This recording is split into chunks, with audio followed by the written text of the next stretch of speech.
E bispo G7 é bem natural, né? Só que ele vai dobrar e ele tem uma possível invasão em E7. Então eu acho que eu vou começar com o bispo D6 aqui. Mas aí ele dobra. Ele não tá ameaçando nada, né? Porque se eu tirar meu cavalo aqui, ele vem com o cavalo E5. É igual, né? Mas aí talvez eu tenha que entregar meu bispo, que é o que eu não queria. Trocar o bispo pelo cavalo. Jogos legais aqui, hein? Já estão acontecendo. Vamos ter que trabalhar de novo uma posição equilibrada. Então, bispo G7, torre de A E1. Eu queria muito trocar um par de torres aqui, mas não estou conseguindo, né? Bispo G7, torre E1. Talvez cavalo C5 seja um lance meio necessário. Porque esse torre E7, eu boto o bispo em E6, a torre está presa.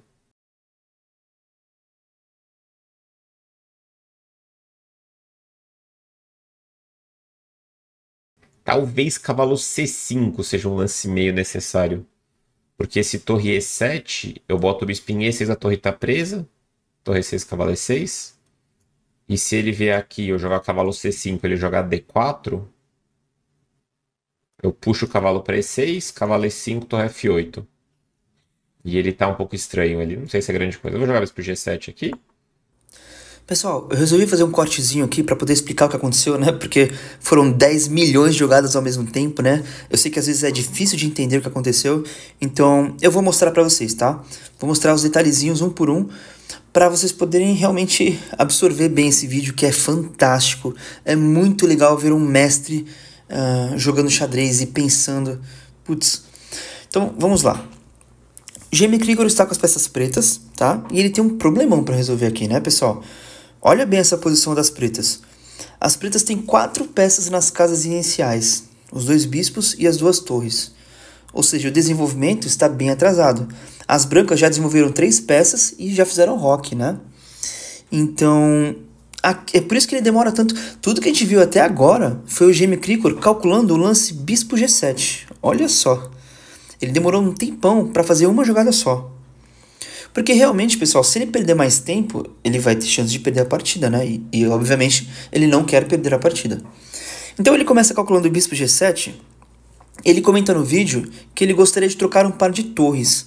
Então esse lance tem 2 funções. A primeira, que ele não comenta, mas certamente ele pensou nisso, é proteger a casinha de E5. Essa casinha aqui. Porque existe uma ameaça do cavalo invadir a posição e tentar dar um garfo, né? Essa casinha está bem desprotegida. Por isso ele considera bispo G7. E mais, ele vai com isso tentar trocar as torres com torre E8. Se ele jogar torre em E8 e trocarem as torres, ele considera que aqui ele aliviou um pouquinho mais a posição. Tem menos peças. Agora as brancas só tem 2 peças desenvolvidas e as pretas também, né? Então ele trocou uma peça que não estava desenvolvida por uma que estava. As brancas aqui tem peões dobrados, né? E ainda as pretas têm o par de bispos. Por isso, Jamie Krigor avaliou que essa seria uma boa opção. Por isso que ele está calculando o bispo G7, ok? Isso não sei se ficou muito claro, então eu estou explicando aqui. Agora, pessoal... peraí, deixa eu voltar a torre aqui. Agora, pessoal, o que ele tem que fazer antes de jogar esse lance? Ele tem que ver se a ideia dele funciona, né? Nós que somos mais iniciantes, normalmente fazemos e pronto. Depois a gente pensa, né? Isso não costuma ser muito uma boa ideia, tá? Ele é um profissional, ele é um grande mestre de xadrez. Ele vai fazer uma jogada que ele tenha pelo menos um plano que parece funcionar. Senão ele não vai fazer. Ele vai fazer outra coisa. Então agora ele na cabeça dele jogou o bispo G7 e ele vai imaginar uma jogada para as brancas que tente destruir a ideia dele. Porque se ele encontrar uma jogada para as brancas que acaba com o plano que ele pensou, significa que o plano dele não funciona. Então ele vai ter que trocar de plano. Entendem? Aqui ele imaginou que as brancas poderiam jogar torre de A em E1. E esse lance realmente evita a ideia do Jamie Krigor. Porque se torre E8 agora, ele simplesmente perde uma torre, né? As torres das brancas se defendem. Ou seja, bispo G7, legal, mas infelizmente a ideia de torre 8 não funciona porque as brancas podem jogar a torre de A em E1. E alguém pode comentar assim, professor, mas e se ele não perceber? E se ele fizer outra jogada? Por exemplo, e se ele fizer o cavalo em E5 de antes? Pessoal, aí aqui entra aquela questão que eu sempre falo nas aulas dos lances colaborativos. Esse lance aqui, ele é ruim, porque tem cavalo e tem bispo atacando. Então esse lance só não faz sentido. Se você imaginar que as brancas podem fazer isso, você está se sabotando. Você está, digamos assim, tentando se convencer que a sua ideia é boa, mas você está usando uma variante ruim para isso, né? Esse lance aqui não faz o menor sentido. É só capturar o cavalo e ele morreu. Ah, mas tem a torre. Mas a torre morre para o bispo depois, né? Então, realmente, pessoal, temos que procurar a melhor ideia para as brancas. Porque se essa ideia boa existir, o nosso plano não dá certo. E o gêmeo Krikor percebeu isso, né? Ele viu que não é possível jogar torre 8.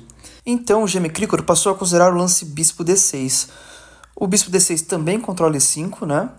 Ele também mira lá no Ró, que é uma outra vantagem. Tá bem centralizadinho o bispo, né? Mas ele não gostou muito dessa variante, ele comenta no vídeo, né? Por conta que depois da dobrada, ele considerou aqui cavalo F6 e por conta de cavalo E5, voltando a ameaçar agora um triplo, né? Provavelmente ele teria que tomar o cavalo com o bispo e aí ele quebraria o par de bispos, né? Por isso, ele descarta a ideia do bispo D6 e volta para G7. Olha só, ele volta a pensar nessa variante aqui.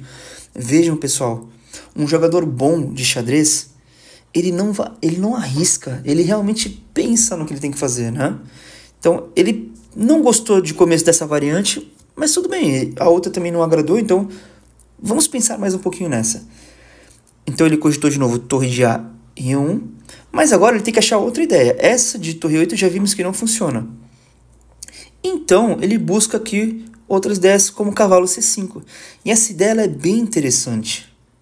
Ela ainda não impede a torre de invadir, porém, só para exemplificar, se as brancas passam uma vez, basta pisar em E6, pode ser com o bispo ou com o cavalo, que a torre não passa mais, né? Só que não dá para só passar a vez, tem que achar a melhor jogada para as brancas, né? E aí o gêmeo Krikor, ele cogita torre E7 aqui, e logo ele percebe que aqui tem um truque, bispo em E6 e a torre das brancas está presa. Aham! Então é nisso que vai se basear a ideia do gêmeo Krikor. Por isso que ele jogou o bispo em G7. Porque ele encontrou uma variante que parece ser boa, né? Agora aqui, olha que detalhes interessantes. Pessoal, vocês lembram da posição inicial? Deixa eu colocar aqui rapidinho. As peças pretas estavam todas presas. Mas nessa variante, em 3 jogadas, ele conseguiu chegar nisso aqui, olha só. Ele melhorou a posição completamente e ainda prendeu uma torre. Sério, não é incrível, pessoal? Não é incrível? Aí você pode falar assim, professor, mas as brancas não precisam jogar essas coisas, né? Só que veja, essa variante da torre entrando em E7 era a linha principal, era o que mais preocupava o gêmeo Krikor, né? E ele achou uma sequência que refuta essa ideia. Refutar significa provar que a ideia está errada, né? E mais, pessoal, ele não parou o cálculo aqui, tá? Percebam que essa ideia do cavalo C5, ela também não é aleatória. Esse cavalo C5 aqui não está à toa. Porque ele poderia pensar em cavalo B6 também. Mas veja, se cavalo B6 ou para outros lugares, a torre em E7 já não fica mais presa. Por quê? Caso bispo em E6, entre aspas, prendendo a torre, agora tem torre toma em B7. Porque o peão está sem defesa. Que antes, na outra variante, estava defendido pelo cavalo em C5. Olha só, o cavalo em C5 defende. Olha que incrível, né, pessoal? Ele não comenta isso no vídeo. Então, é mais um detalhezinho que eu queria mostrar para vocês. Mesmo o cavalo C5, ele também tem um motivo, né? E mais, a coisa não acaba aqui ainda. Deixa eu voltar na posição inicial rapidinho. Então ele está calculando tudo isso de cabeça, né, pessoal? Vale lembrar, tudo isso ele está fazendo só na imaginação. Bispo em G7, com a ideia de trazer a torre. Então ele calculou uma ideia que refute a ideia dele, que é dobrar as torres. Então cavalo C5 para jogar aqui o bispo E6. Só que aí ele calcula o seguinte: tá, mas eu ainda preciso de mais uma jogada. E se ele tentar remover o meu cavalo daqui? Jogando D4. De novo, se o cavalo sair de mau jeito, a torre entra em E7 e ela não está mais presa, né? Tá caindo o peãozinho aqui. Então, olha até onde o GM Cricor foi, né? Que cálculo profundo que ele tá fazendo. Porque realmente, e o que eu faço agora? Daí ele calcula que ele pode jogar o cavalo em E6. E ele ainda continua um pouquinho mais. Ele calcula que, caso o cavalo em E5, ameaçando aquele duplo, ele pode jogar a torre em F8. E aí ele diz que ele vai ficar bem aqui, mais ou menos bem. Tem um peão caindo aqui, ele vai ter que botar alguma defesa nesse peão aqui, provavelmente uma torre, né? Mas aí já desdobra. Se precisar um dia, ele pode capturar esse cavalo. Enfim, e aí o jogo continua. Mas olha quanto cálculo, né, pessoal? Incrível. No fim das contas, tudo que ele fez foi garantir que o lance bispo G7 funciona. E agora sim ele vai fazer a jogada, né? Então deixa eu só voltar aqui rapidinho para a posição inicial. Tudo isso que vocês viram até agora foi só para garantir que esse lance funciona. Ele já sabe mais ou menos o que ele vai fazer na maioria das variantes. Demais, né? Dificilmente o bispo vai estar mal aqui nessa diagonal, né? Parece bem firme isso aqui. Ele vai dobrar na coluna. Eu tenho que tomar o mínimo de cuidado, né? Porque ele está invadindo. Em último caso, o bispo F6 é possível, mas é um pouco passivo daí. Ele não tá ameaçando nada a sério, né? Torre 7 não é natural, porque ele tá enfiando as peças aqui no meio das minhas peças. É perigoso isso pra ele. Então eu vou começar com o cavalo C5. E se cavalo E5, torre F8. Eu vou levar mate daqui a pouco, se eu brincar muito, né? Então eu vou jogar cavalo C5. A ideia de cavalo C5 é muitas vezes colocar o bispo em E6 aqui. G4 era um lance interessante, né? Esse era um lance bem delicado, porque eu obrigaria o cavalo a ir para essa casa. Aí eu preciso garantir que o cavalo não vai entrar nunca mais aqui. Então G4 era para deslocar o cavalo, era lógico, né? Cavalo H4 e aí sim cavalo C5. Ou cavalo B6, ou cavalo F6, não sei. Ah, era bem fino esse lance, hein? Que agora ele vai ganhar acesso a essa casa. Não quer dizer que ele tá melhor, né? Mas agora ele perdeu já, né? Quer dizer, mais ou menos perdeu. Pessoal, cortezinho ultra rápido, prometo. Porque eu queria que vocês tivessem atenção, muita atenção agora no que o GM Cricor vai fazer, tá? Porque o adversário acabou de cair no golpe. É só jogar bispo E6 e correr para braço, né? Ganhamos. Só que o GM Cricor, ele vai gastar vários minutos para ver se realmente ele pode fazer esse lance. Porque ele achou uma ideia para o adversário, uma ideia que talvez possa dar jogo para ele. Então o GM Cricor, ele viu um golpe, mas ele ainda vai se certificar mais uma vez. Olha só que coisa, né, pessoal? Incrível. Bispo E6 ganha qualidade aqui. A torre tá presa. Só que ele tem torre por E6 aí, né? Mas eu tenho esse, então, ganhando. Esse é muito descuidado, esse lance. Será que eu posso tomar aqui? Posso, né? Parece bem simples, né? Toma, ele toma. E aí bispo E6. E aí se ele tomar aqui, agora eu tomo com o peão de F. Ele ainda tem um torre G7 aqui. E essa posição eu tô ganho, né? Com um pouquinho de cuidado eu tenho que tomar. Talvez cavalo... não tá tão fácil ainda, mas deve estar ganho, né? Cavalo D7. Cavalo D4, torre 8. Torre G6. Ele vai conseguir um pouco de compensação. Eu posso jogar o super seguro torre F8 aqui para bispo F6 expulsar a torre na manha, né? E outra opção, como eu falei, é bispo E6. Aí torre por E6, não posso tomar de F, que tá caindo aqui. Eu tomaria de cavalo. E aí se torre F7, torre F8. E aí torre B7, torre B8. Bem interessante aqui. Eu acho que é melhor eu entregar um peão a mais e conseguir garantir a troca de torres. Isso aqui tá me dando uma pequena dúvida, mas tá ganho com certeza, né? Torre E6, F por E6, torre G7. E é mais uma compensação visual, não é nada muito sério que ele tem, mas dá um pouco de medo. Cavalo D7 volta, cavalo D4, torre 8, torre G6. Cavalo F8, torre H6. E rei C7, né? Aí torre H5 para pegar esse peão.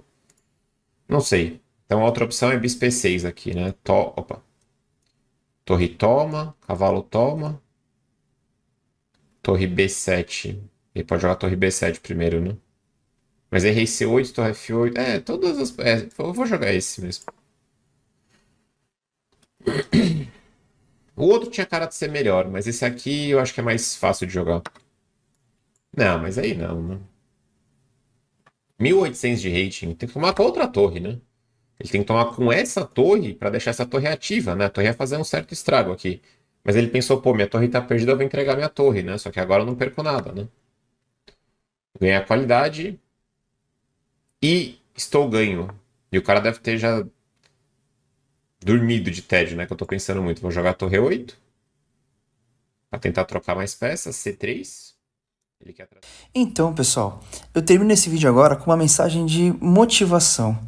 Eu queria muito que esse ano nós treinássemos principalmente a nossa habilidade de cálculo, que nós fôssemos bons jogadores de cálculo. Eu espero que com esse vídeo tenha ficado claro que provavelmente a principal habilidade que um jogador de xadrez tem que ter é um bom cálculo. O grande mestre, o Jamie Crickor, né, é um baita exemplo. Olha como ele calcula bastante, né, e calcula bem, preciso. Quem sabe um dia nós não chegamos no nível dele, né? Poxa, seria um sonho, né? Nós seríamos mestres também. E nós podemos chegar lá, tudo depende de nós. Vamos fazer a nossa parte, ok? Ainda mais porque o treinamento de cálculo ele pode ser feito em casa. Olha que maravilha, né? Olha só, pessoal. Nós costumamos usar o aplicativo do Lichess, né? Então eu vou entrar aqui no Lichess e procurar a parte de problemas. Eu estou fora da minha conta, né? Seria legal eu estar dentro da minha conta, porque fica tudo registrado, os exercícios vêm baseados no meu nível, né? Mas só como exemplo, eu vou apertar aqui em problemas, até para ver que também funciona sem conta, né? E aqui está. Olha que maravilha, pessoal. O problema está na minha frente, é só eu me dedicar e resolver. Os problemas de xadrez, eles não necessitam tanto da ajuda do professor para resolver em casa, né?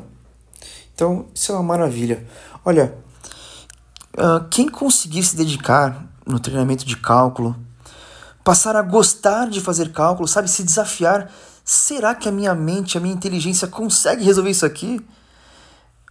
Assim, às vezes a gente vai errar, mas às vezes a gente acerta, sabe? E aí você comemora quando acerta, aí você vai ficando cada vez mais inteligente, mais capaz. Aqueles que conseguirem treinar bem isso aqui, se dedicarem, eu garanto, assim, é certeza absoluta, você conseguirá bons resultados, sabe? Vai poder ir nos torneios, vai conseguir a sua medalhinha, porque o xadrez é assim, quem calcular melhor vai achar as melhores variantes, né? Isso é natural. Então, pessoal, vamos nos dedicar, né? Queria deixar essa palavra para vocês. Então, vamos resolver esse aqui também, porque, na verdade, eu já achei a resposta. Vocês se lembram, né? Primeiro, nós olhamos os cheques. Se tiver alguma ameaça de checkmate, a gente pode olhar depois os cheques também. Depois a captura de peças. Depois ameaçar captura de peças, né? Aqui eu já olhei para os cheques. E olha que interessante. O cheque que tem na posição é a dama sacrificando no peão. Será que isso é bom? Eu tenho que calcular, né? E eu calculei que sim, que é bom, porque eu tenho duas torres e elas formam o padrão da escadinha, né? Então aqui eu posso sacrificar e eu coloco a torre pro lado, o rei não tem mais para onde ir. Tudo que vai sobrar é o bispo entrar na frente, mas eu capturo o bispo, checkmate. Yes! Consegui! Tudo isso tinha que ser forçado, né? Porque a dama tá ameaçando pegar meu peãozinho ali. Enfim, pessoal, espero que vocês tenham gostado. Deu bastante trabalho fazer esse vídeo, tá? Mas é isso, eu deixo essa mensagem final para vocês. Vamos treinar cálculo. Esse ano eu vou focar em cálculo com vocês, tá bom? Mas façam a sua parte. O treinamento em casa, ele faz toda a diferença, né?